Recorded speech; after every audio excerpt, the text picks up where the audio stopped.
Code M family? Happy Black History Month. Our February cover is Derrick Johnson, who is the president of the National Association of Colored People, the NAACP. Derrick, welcome to the program today. How are you, sir? Good to be here. Thank you. Yes, yes, man. It is so good to have you be on our cover of Code M magazine for the month of February because this is a pivotal time for African Americans. Accompanying your article, we have an article about the death of Black history, if you will, because of what the current administration is attempting to do. What is your stance on where we are as Black people and what our agenda needs to be in 2026? Well, the Black community, we are as diverse and dynamic as any other community in this country or around the globe. You can never kill Black history. We're making it right now. Despite the current political climate, we do recognize that our contributions, our existence cannot and will not be erased. And so for the NAACP, we're very clear that an administration may come and go, but the Black community who have built this country for free, we will always be here. Man, I love what you're saying, and I love the perspective that you're using to do that. And I know the NAACP, as I was a kid, we always could count on the NAACP. So for my children, 21, 22, 24, and 26, how do you approach them to say, hey, you need to become a member of the NAACP and get involved? Well, our goal has always been to allow their peers to talk to them. What if you're talking about a teenager? They don't see me as a peer or Right. someone outside of an adult authoritative figure. And so we have a youth and college division that's staffed with young people who are their peers, and we allow them to be as creative as they need to be to recruit young people to participate. That has resulted in us having over 900 units, whether it's a youth council or college chapters, across the country in 47 states. And oftentimes, NACP is viewed as a vehicle that's lockstep and everyone's going the same direction. When in fact we are an entity that's made up of our members across the country, bottom up structure that take on the form around the policy needs of that particular community. And I'm proud of that because we also give young people equal standing as anyone else who are fully paid member to engage, to add their voice, to provide their perspective, and to be a part of setting the policy priorities for the National Association across the country. Yeah, yeah, Derek, I love what you're saying. So with today's current political climate, we heard that Black men were questioning the Democratic Party, and more Blacks are taking a look at being in the middle. Do you have a stance on where we are politically as a people, or where we should vote, or is it you vote for the person and not the party? So let's start with the understanding that in a democracy, it's a two-party system. Okay. And so this illusion that there's a third party out there, let's dismiss that because Okay. that is a way for people to create voter suppression without us realizing that the messaging around it is voter suppression. In a two-party system, there isn't a third option. Secondly, political parties are nothing more than vehicles for agendas. And so it's not about where you land in terms of your partisanship. It is more about what is the agenda you would like to see advanced through public policy to improve the quality of life of the African American communities. Mhm. We have never been throughout history only in one political party. In fact, as a masses, we've switched parties based on the agenda that afforded us the best opportunity. But the third part here, and I think is most important, we have to be careful not to repeat mis and disinformation that has been planted and on social media platforms that we start repeating, that start get reported in the news, because we are empowering one set of individuals and disempowering ourselves. Okay. I heard more people in interviews talk about the nature of Black males and their political leanings than I heard from actual Black males. That when I go to my barbershop, with all the nonsensical conversations that happen in barbershop, which I love, Right. I haven't heard that narrative. I normally hear that narrative about black males are looking over here or looking over there. When I'm getting interviewed like this or when I'm watching television, which actually was part of the strategy to suppress the black male vote, i.e., the black vote, Hmm. to get to a desired political outcome. Man, I I love the fact that you're still in the streets and you out there talking like that, Derek. That is fantastic. So if I hear you correctly, what you're saying is that the rhetoric is that we're doing this and we're doing that, but the bottom line is no matter what party you belong to, you're black at the end of the day. So our agenda can be the same. No matter what party you think you're voting for or you have interest in, you're black. So be black. Is that what you're saying? Oh, absolutely. But let me take it a step further. Okay. Social media platforms have more eyeballs on it than traditional and media broadcasts combined. The biggest difference is there are no guardrails, there's no standard of engagement. So any person or entity can put information on there that's wrong, disinformation or misinformation. And they can do it so strategically, and it will sound compelling that if we're not careful, some people in our community will gravitate towards that negative messaging about us and repeat it as if it's factual when it's not true. Right. And so we always have to be careful. And when we start hearing messaging like, where did this really come from? Is it factual? Yeah. And what we began to hear last year, it ramped up over time, was an escalation about the nature of black male and our political leanings, which was not based in facts. Now, if you repeat it long enough, you say it loud enough, some people may hear it and begin to operate in that mode. Hmm. But we have always, as a community, cast our ballots north of 85% the same. Yeah. And there's no community who casts a ballot that way, not because of partisanship, but because of the vehicle that will get us closest to the place of creating a quality of life that we're all seeking to have. Man, I love what you're saying. Now, Ben Chavis has been on the cover of Code M. I consider Ben Chavis to be one of the living legends of the civil rights movement, a good friend of Code M. And he said when he was growing up, black people belong to everything. SELC, Urban League, NAACP. Today, the NAACP is more important than ever before. Because if you take a look at the voting block, the redistricting, like you said, social media, black people right now, we only have us that we can count on. So, in my opinion, you need to belong to something if we're going to see our agenda advance politically, economically, spiritually, financially, and everywhere, right? So, what is your position on that?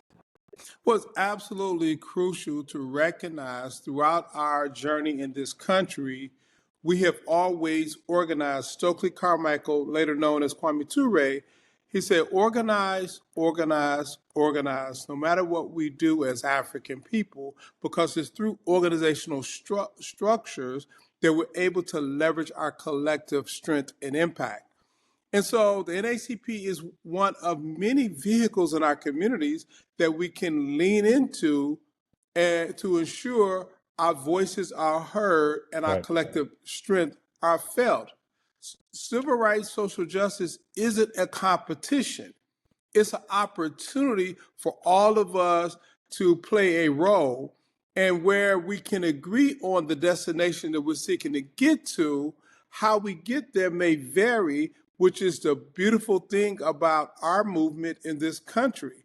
It's not about being uniform on tactics all the time, Right. but it is about being uniform on outcome, and that's about freedom and self-determination. And so whether you are leveraging the vehicle of the Black church or a sorority or fraternity or a different organization, NACP, we all are moving in the same direction. Why? Because we believe in our community, we respect our community, and we're going to fight for our future. Yeah, man, I love that. So I want to pivot a little bit, and I want to talk about you because I don't know how many people know your background. I know you became president in 2017. prior to becoming president, were you involved with the organization in any capacity? Absolutely. I have probably served in every volunteer capacity imaginable within this association. I started in college. I'm Okay. from Detroit originally, came to college in Mississippi. Uh, in fact, Dr. Chavis came in as CEO in this Right. position while I was transitioning from undergrad to law school. Okay. When I finished law school, I got back engaged with community organizing, working at a nonprofit.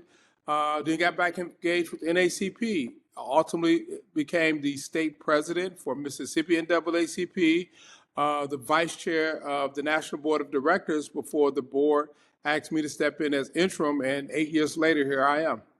So what gave you the passion, Derrick? What gave you, when you came to the NAACP as a college student, where did that passion come from? Did you see it in a parent?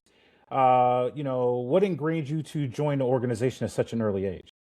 Well, I got encouraged by being just a student organizer on campus. I got Okay. engaged because I love history. And when you come to a state like Mississippi in the 90s, many of the individuals you've read about, you actually end up meeting. And I was surprised. It's like, okay, they still alive. Right. I can remember my Right. my first state NAACP meeting. It was in 1990, and they were meeting in a location because the county school district was not complying with a consent order. Well, I didn't know what a consent order was, and I sat there and I listened. I realized the consent order was related to Brown versus Board of Education. Here it is, 1990. Brown versus Board of Education was originally heard before the Supreme Court in 1954 and then Right. 1955. And in 1990, we're still talking about the same thing. And then as I'm listening, and I didn't know many people in the room, I began to recognize the name, and I was like, I was blown away. Like, wait a minute, I'm reading about these people, and they are in this room still talking about strategies and approaches dealing with issues I read about from 1954. I was That's hooked. crazy.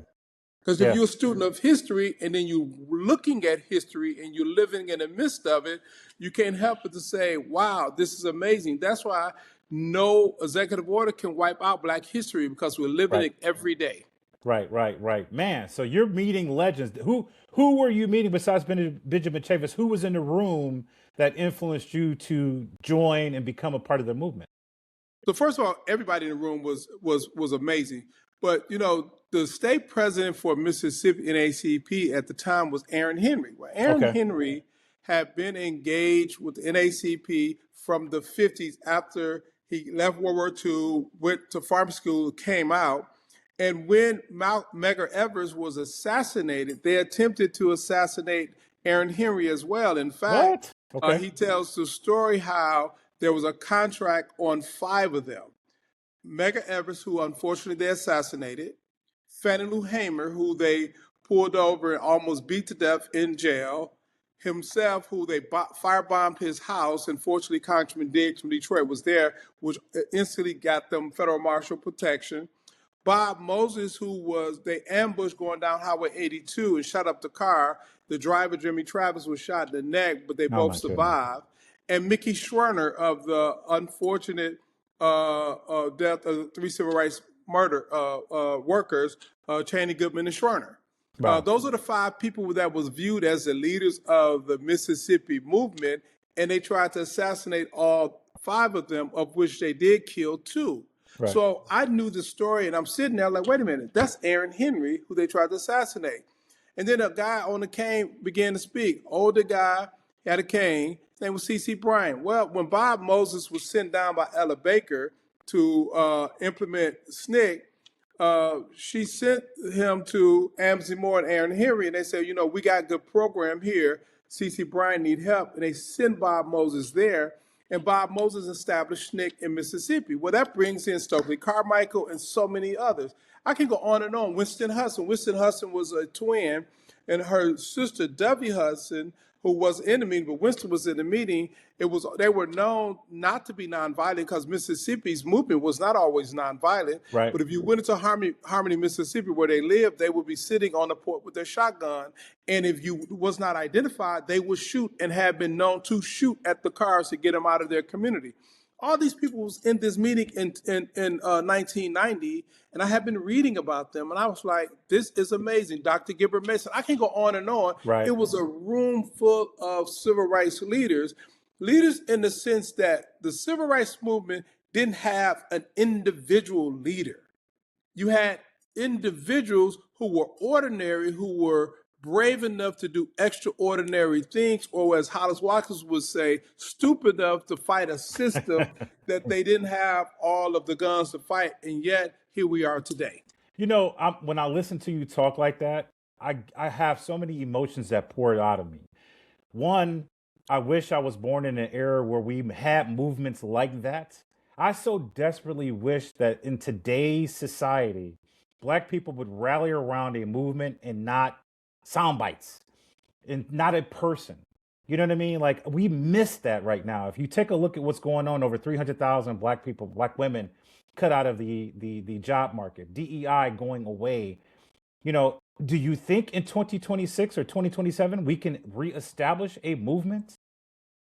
You know, I've had many conversations with veterans of the civil rights movement, and I heard someone raise the very point you raised, and I love the response that I heard from Courtland Cock, who's a veteran, and Hollis. They were both the same conversation. It says there are more people engaged now than they ever would have imagined in 1960. We look Okay. at that period as if it was a golden age and everybody was involved, when in fact, there were only a few people really engaged in fighting the status quo. Only when things appear to be successful did you see the masses come out. Okay. And that's amazing. Secondly, egocentric leadership have always destroyed movements.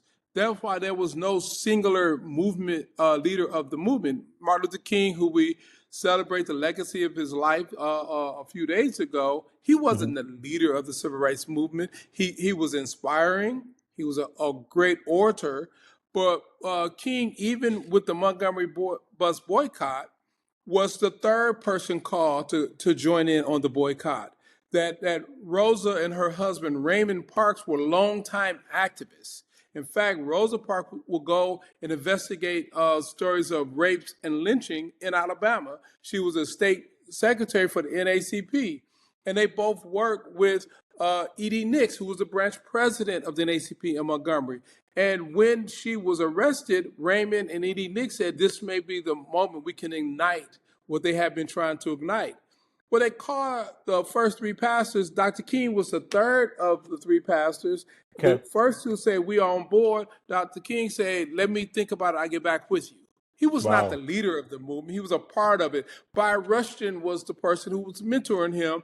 Byron Rushton's mentor was A. Philip Randolph, who was the most effective, in my opinion, of all of the civil rights era leaders, because you can measure his impact in decades, not events, not speeches, not one transaction, but strategic thought for decades. So I would say to you is, we have a lot of that here. We have to recognize it, uplift it, and realize that 1960 tactics will not work in 2026. So let's lean into all of the geniuses that we have across the country who are doing real movement-like work. Man, I'm listening to you literally. And I'm going to tell you, Codem audience, if you like what you're hearing, please subscribe, because we're getting Black history in real time with Derrick here. Who do you see is up and coming today that we'll be talking about in 30 years besides yourself? You know, that's hard, right? I don't know if I'll be talking about it 30 years, but things are evolving differently, particularly over the last year and one day. Okay. And whenever you have this type of crisis governance, people would emerge that you least expect. No one expected, you fill in the blank, that person to be who they became 30, 40, 50 years ago. Michael King, who changed his name to Martin Luther King Jr., was not expected to be what he became. In Wow. fact, the Atlanta did not have the civil rights movement as did places in Alabama, Mississippi, the Carolinas, because there was a business class in Atlanta that Martin Luther King's father was well established in that will try to negotiate through things. So when you think about the civil rights era, you don't hear about a lot of things in Atlanta. You may Okay. hear it in, you name fill in the blank Southern City. So no one expected him to be the icon that many see him as today. No one expected a seamstress who was actively involved as a volunteer for the NAACP, going out investigating stories of rapes and lynching to try to bring people to justice, happened to sit down, and all of a sudden it spurred a boycott movement that who thought it was going to be that successful. Right. I Right. mean, so today, as we look around, our job should be to support those who are willing to overcome fear and to address some of the systemic issues that confront us today. You know, you literally just gave somebody who's going to watch this podcast permission to step up and become a leader and make a difference. Do you realize that? I mean, Yeah. you just gave somebody permission to become a hero. Because the thing that we are looking for is within all of us. It's a matter Right. of us overcoming fear and being able to confront in a way in which we can attract more people to lean in. George Floyd did not wake up that morning thinking he will be a key catalyst Right. in creating a movement that we've seen over the last 4 years. Now, I noticed that you were not involved in, but I know you have commented on the Memphis police gang that was, prosecuted and criminalized for the activity that they did down there. Are you always involved in the commentary across the country on major things like that? Like, what is your position as president of the NAACP? Well, is outcome pursued, right? So you think about the unfortunate scenario that happened in Memphis when those African American police officers, through very abusive tactics, caused the death of another African American. Which But is we're in the criminal. middle of trying to push for police reform, which is desperately needed in this country. So bad actors, law enforcement agents, will be held accountable for their actions. Right. And we got really close from passing the George Floyd Police Reform Act. And think about it, had that act been passed, what we're seeing done with ICE agents today, they probably would have been be held accountable Accountable. for Yeah. their actions because we would have had federal public policy to address this negative behavior and action.